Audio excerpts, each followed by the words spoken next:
Hi, everybody. Welcome to The List. I'm Patrick McIntyre. And I'm Jessi Combs. We're here in England on another automotive mission. Of all the high-performance cars we've driven on this series, none of them come with quite as much mystique and understated character as the car we are about to drive. I'm not sure if it's because it's the brand of choice for the most famous secret agent in history, or if it's because it's one of the more inconspicuous of the exotics, but there's something about Aston Martin that's always piqued my interest and had an air of mystery about it. Well, there's only one way to unlock that mystery, and it's to get in and discover the facts, which is what we're gonna do today. So come along with us as we check Drive an Aston Martin off our list. I've had a love affair with cars my whole life. I build them in my shop, and I race them both on and off-road. I've spent years on the auto show circuit talking about cars, but now it's time to get behind the wheel and find the next adventure. Together, we're setting out to tackle all things that every car enthusiast should do. This is The List.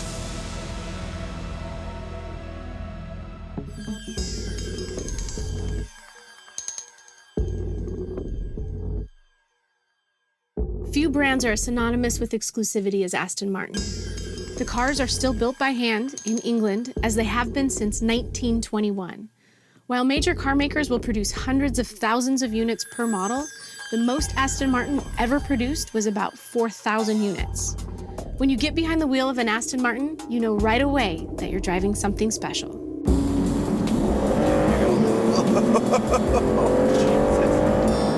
Well, it works. Very well, I might say. Our day with the V12 Vanquish, like the scenery on the M25, is sort of a blur. And not just because the car is so dizzyingly fast or because of the intermittent rain. In just a short time, we managed to explore narrow country lanes, cruise open highways, and we even got some track time at the famous Brands Hatch race circuit, all in an attempt to discover the essence of this handcrafted, high-precision machine.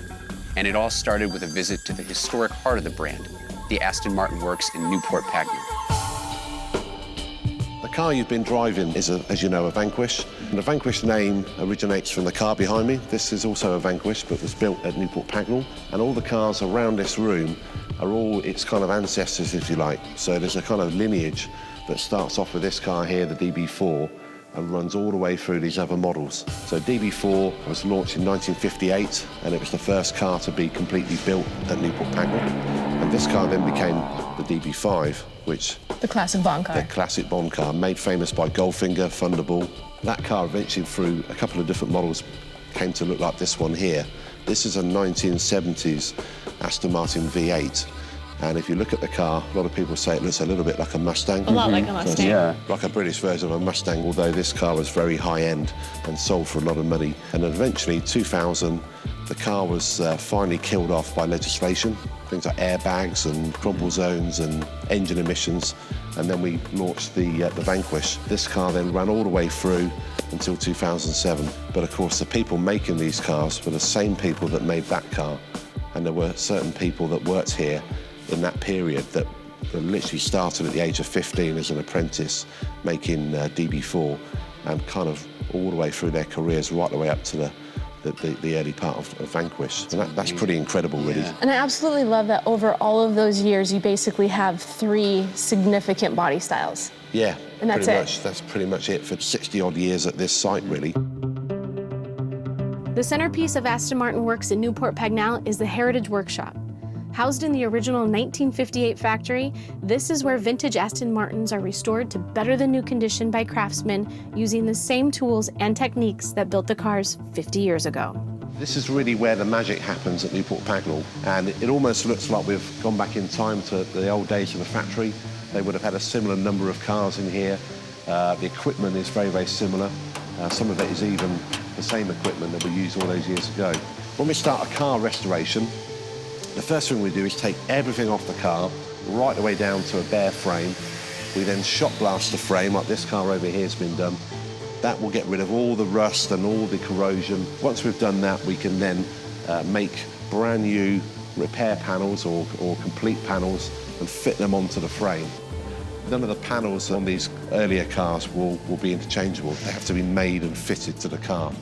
When the people at Aston Martin say their cars are handmade, they're not kidding. As a metal fabricator, it was pretty exciting for me to see these craftsmen working with these materials and these tools at this level. Good welds. Do you have people here that have been working here, not since the beginning, but pretty close? Yeah, certainly. It's not unusual at all to find 40, 50 years even, you know, in terms of one person working here all their life, really. Or and to- quite yeah. often on cars that they built originally. I was just gonna say, to find a technician that originally built Yep. the car and then it comes back 40, Yep, 50 years later and they're like, I absolutely. built this car. Yeah, and quite often they'll know the car right the way through its life. That was awesome. The craftsmanship that goes into each and every one of these cars. Oh, God. I have so much more appreciation for this thing. It was cool, too, to talk to some of those guys working in there. Like, They offered me a job. they did? Yeah. What? Because they were talking about how hard it is to find somebody that actually has those skill sets these days. I'm not going to count them, but I read that it has 1 million stitches inside this car. In one car. In one car. Everything feels nice, too. It's incredibly supple. And I don't use that word often. I don't think I have anything in my life that uses that word. How's it feel driving? I love it. It's like a touring car with some serious balls. Since the DB2 was introduced in 1950, Aston Martin has designed their cars to be grand touring vehicles. Comfortable and luxurious, but sporty and powerful, meant to sustain high speeds for long journeys. Of course, we didn't come all the way to England just to see the view from the highway. Oh, okay. Good Lord, look at this itty-bitty road. I feel like I'm gonna hit something over there. Man, oh God, yeah, you're tight over here for sure. Whoa, really tight, wow. I feel like I'm gonna put pinstripes from the bushes, and if there's Oh a my curb God. hiding underneath those, I'm screwed. I gotta close my eyes. I don't think I can sit over here. Is it that bad?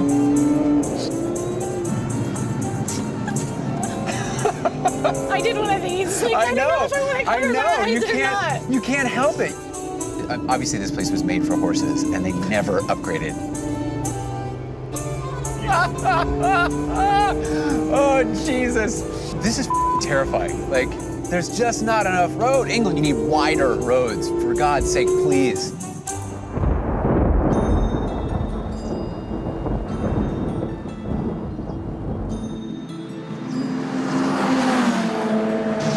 So we're at Brands Hatch right now to run the Indy circuit with our Vanquish. In typical English fashion, it's raining, of course, which means the track is wet today, which means we need to be a little bit more careful out there. And you can really feel it. I felt it right away on the first turn. Dropping into the turn. Getting a little squirrely for sure. Oh yeah, I got squirrely. Too much. Way too much on that one. Tyre's got way too much power. Woo! Traction control's on, but it's track is definitely wet. Gotta get used to the feel here and just letting it open up. Oh my God. That's insane. Whoa. Oh, baby. Oh, wow. How can you not love this? Getting around this track in that car is super fast. There was a Porsche right in front of me. I was able to overtake him right away. Oh, that drop, you can just feel it in your gut. Oh, that's so much fun. Definitely, power to weight ratio on this car is insanity. Look at that. Straight away, we're bopped up to 101 in a matter of seconds. This car has a 0 to 100 in 8 seconds, just over 8 seconds. You got a carbon fiber body and this much power in a vehicle like this. I mean, it doesn't take much. And if you get on the gas too early in these turns, that butt just comes around so quickly. I mean, the power in this car is pretty gnarly. And I think it's actually so gnarly that it's too much for a track like this, especially on a wet day. I didn't like it in the corners. I felt like I was supposed to be drifting around every single corner. Woo! I don't know. Maybe I'm overdoing it, which, you know, I do have a lead foot, which we all know I have a lead foot. Totally okay. Knowing what I know about this car, it's a little bit less fun out here on this track because it's raining a little harder now. And And I know that if I am not precise with this thing, it's going to punish me. It's a touring car. You know, this is a grand touring car. While I'm enjoying it, I think I'd rather have it out on the open road. Smooth is fast, brake in a straight line, take that turn, smooth is fast, keep the weight distribution there. And we got somebody spun out over here, it looks like. Brake yellow. Copy that. Well, people are spinning out all over the Bring place. it in, Jessi. It looks pretty gnarly out there. Coming in for a landing, guys. Coming in for a landing. As much as I love that power, I do. I think I want it out on the open road. I'm shaking. I'm shaking.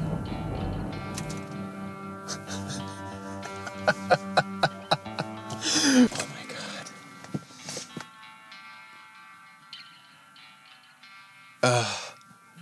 It's beautiful. You know what's awesome, Patrick? What? Today, It was awesome. we got to drive this car in so many different ways. We got on the highway, we got on tiny, tiny little roads. We went on the racetrack. We got to learn about the heritage of this beautiful vehicle. Yeah. And I'll tell you right now, if someone ever hands you the keys to an Aston Martin, Say yes. take this. Say yes. Yes, yes, yes, yes, yes.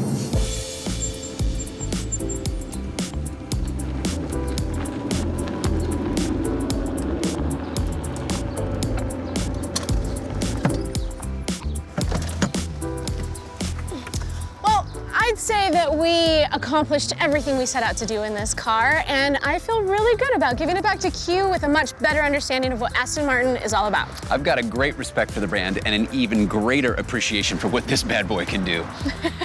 After cruising through the streets and bringing it out on the track, mission accomplished. And we can officially check driving Aston Martin off our list. Thanks for watching. We'll see you next time.